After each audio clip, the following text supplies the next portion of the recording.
I've been a GP for over 20 years, and I don't think anyone would call me a radical, but I've kept up with technological change. And there's been a lot of discussion about just how far computers ought to go in medicine, but I think there are definite advantages. I finished the college training program about 2 months ago. I'd only just joined the practice when I got involved with this case. The patient, Mr. Raddick, presented to the locum in the morning with lethargy and nausea. He'd recently started an ACE inhibitor and was on digoxin for atrial fibrillation. The doctor at the time considered a number of causes, including GIT blood loss, viral illness and digoxin toxicity. He'd arranged immediate blood tests and the ECG revealed his usual atrial fibrillation. I use my home office computer quite a bit on the weekends. I'm doing some advanced CME options, so I'm able to keep up with the latest developments in the comfort of my own home. I also can log into the office computer and check my schedule for the week, which is how I knew that Sarah had an appointment for the Monday.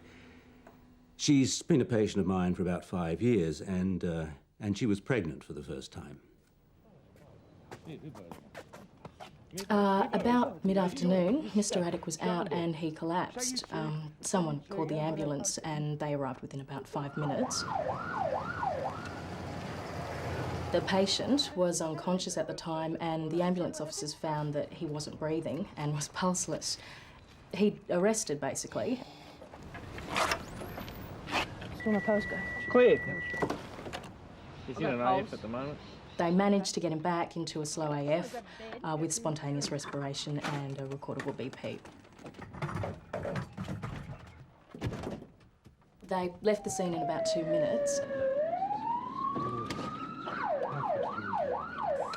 John, here's a wallet, just if you could get some identification at all. Can you just check there, mate? The friend didn't speak English, but he'd found the patient's smart card in his wallet.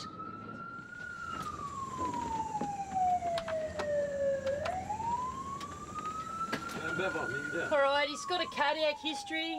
It had all the essential information about his identity, history, and the practice contact name and phone number. Emergency message. Attached smart card file. Patient collapse. VT arrest.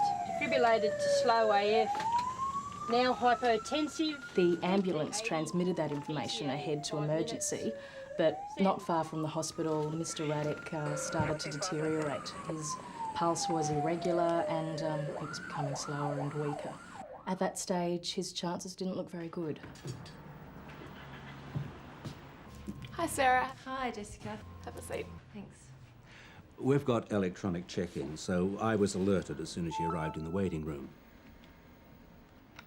And I knew her results were back, so I checked the latest blood test results on the screen and the email from the shared care antenatal team at our local hospital.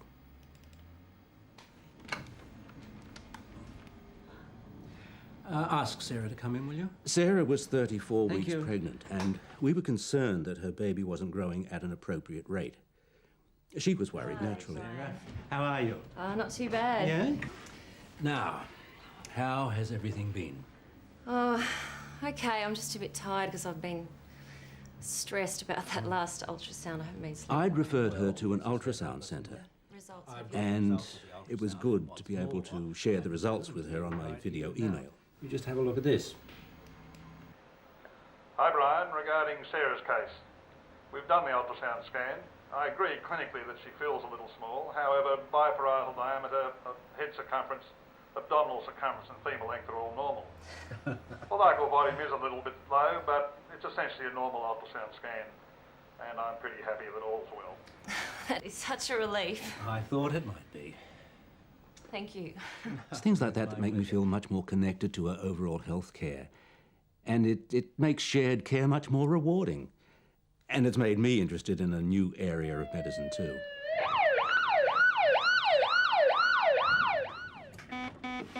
Oh, I've got an urgent. Yeah, ETA 5 minutes. I'll just get in touch with his GP. Great, we'll get ready, thanks. I was covering the practice and was in my car between visits when they rang me on my mobile. Hello? I'd recently taken over from a doctor who'd left the practice and I'd only seen Mr. Raddick once, so I didn't know his detailed history. I plugged my laptop into my mobile, logged into the practice and checked Mr Raddick's medical record. But there was some background information that he'd requested be kept confidential. I barred that part and then authorised transmission of the remaining record. His blood test results still hadn't come through. I sent an extreme urgency request to the lab and ordered highest priority on-send to the hospital ER. 45 location. How's everything else going? Is there anything else that's causing you any concern? Oh, just the eczema, really. It's come back a little bit, so I haven't... I had been treating Sarah for eczema of the hands, and I just ordered a repeat prescription online, straight to a local chemist.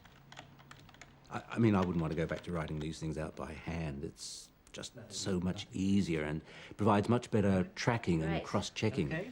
Thank you so much. You're so welcome. We've also got computers working on practice billing and management. We've introduced electronic charging and computerised claiming, so patients just swipe their account card and the fee is paid via FPOS. At the same time, a Medicare claim form for the reimbursable part is being printed for the patient, and their account is updated there and then. And we'll see you in a week's time? Yep. Yep, great. We still bulk bill some of our patients, and that goes through med claims. It really saves a lot of time both for the patients and ourselves, and it helps our cash flow too. 1, 2, 3. Some oxygen. You've got an output, Laura. Have a feel for an output there. No output. No output? Okay. What have we got on the monitor there? Okay, we're in and out of VT. James, 200 joules. All clear? Yep. You just hold the mouth open for me there, Laurel. Okay, got the blood. It was a complex case. His record showed that he'd suffered from atrial fibrillation and had a moderate degree of congestive cardiac failure. He was on digoxin, enalapril and isosorbide sustained release. It's gone into VT. Have you got an output, Laurel? No, can't feel anything. No output? Start CPR. James will need 200 joules stat, thanks. Okay, 200 joules. Okay, all clear? Yep. There's no rhythm there, no output. Okay, start CPR. I mean, he looks like a fairly well-looking guy. I don't know what's going on, James. You think maybe some sort of underlying metabolic problem or something that he's not responding? Yeah, it could be hyperkalemic.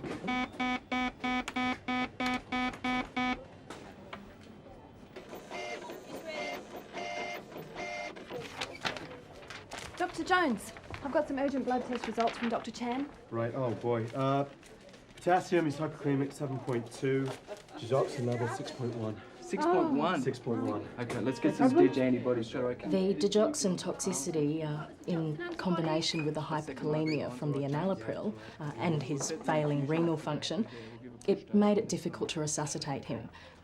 The emergency staff needed that information to save his life. All right, Laura, just stop CPR for a minute. Let's just have a look at his rhythm. Okay, we've got a rhythm. We've got any output with that, James? Okay, yep, we've got a pulse. Good output. Fantastic. Let's pack him up to get upstairs, eh? Patients can access free medical information on Big Pond, and Sarah used it at home to keep up to speed on her third trimester. Basically, computers are good at the things that people aren't. Admin, information management, details. I mean, we've still got paper, but we've cut out a lot of forms, and workflow is miles better. There's much less clutter and storage, and access to information's a lot better.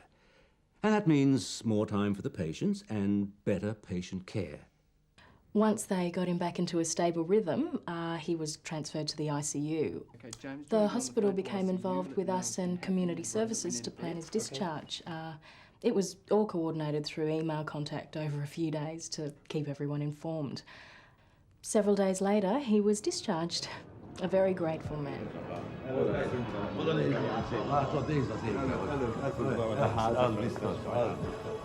it was certainly good for Sarah.